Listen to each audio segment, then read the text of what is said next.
మీరు ఇంతకాలం 13 ఏళ్ల పాటు పోరాటం చేశారు, ఎంతో మంది అమరులయ్యారు, మీరు కూడా చాలా సార్లు అవమానాలకు గురయ్యారు, ఆటుపోట్లకు గురయ్యారు.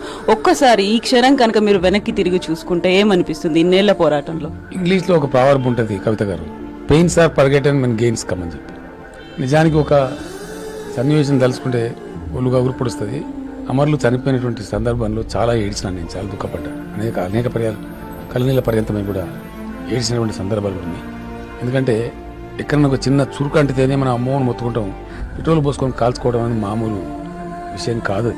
తమ ప్రాణాన్ని అంత ఆవు చేయడం, బలి చేయడం అది డెఫినెట్లీ చిన్న విషయం కాదు. ఆ సన్నివేశాలు గుర్తుకొస్తే వాళ్ళు ఎంత ఆరాటపడి ఉంటారు, ఎంత బాధపడి ఉంటారు అనే దానికి చాలా హృదయ విదారకమైనటువంటి సన్నివేశాలు బాధపడడం కలిసి వేసాం. నేను కూడా నిమ్స్లో ఉన్నప్పుడు సాగు నోట్లో తలకాయ పెట్టిన పరిస్థితి.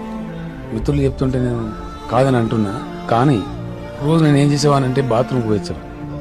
నా పరిస్థితిని నేను టెస్ట్ చేసుకోవడానికి, కంట్రోల్ ఉందా బాడీ లేదా అని టెస్ట్ చేసుకోవడానికి. ఆ చివరి రోజుకు ముందు, ప్రకటన వచ్చే ఒక రోజు ముందు మంచాలు పట్టుకొని బెడ్స్ పట్టుకొని నేను వెళ్తున్నా. నేను ముందుకు నడుస్తున్నాను, అడుగు వేస్తే అడుగు ముందుకు పట్టలేదు, పక్కకు పడతాను, తప్పి పడతాను. నేను అనుకున్న కంట్రోల్ తప్పుతుంది. ఆ రోజే అప్పుడు ఉద్యోగ సంఘాల జేఏసీ నేత ఉన్నటువంటి స్వామిగౌడ్ గారు, ఇతర మిత్రులు జయశంకర్ గారు కూడా వచ్చి నా మాట వినవా, నువ్వు చచ్చిపోతే ఎట్లా?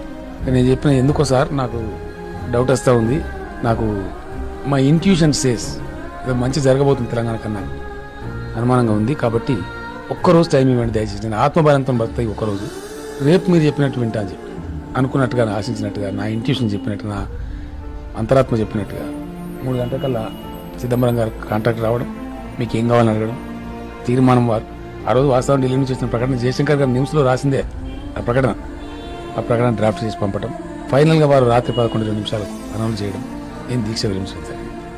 అదే తొలి విజయం ఉద్యమ ప్రస్థానంలో, అది మొట్టమొదటి విజయం.